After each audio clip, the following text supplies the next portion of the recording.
Haleluya, haleluya. God bless you wherever you are.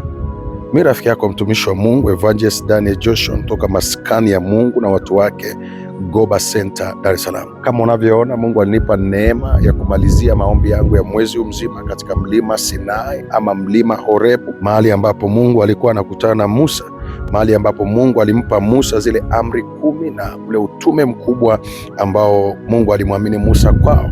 Na Mungu alinipa nafasi ya kuwepo hapa kwa siku hizi chache. Niko hapa kukaribisha katika mkesha mkubwa wa tarehe 31 mwezi huu, siku ya Ijumaa hii katika maskani ya Mungu na watu wake Goba Center, Dar es Salaam. Mkesha huu ni Roho wa Bwana yu juu yangu.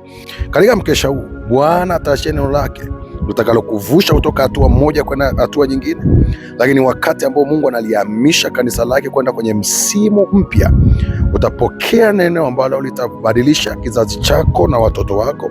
Wagonjwa wataponywa, wagonjwa wa nafsi, wa roho, wa mwili watafunguliwa. Wale ambao wamejiandikisha katika prayer line, Bwana atawagusa na kuwafungua kabisa popote pale ulipo.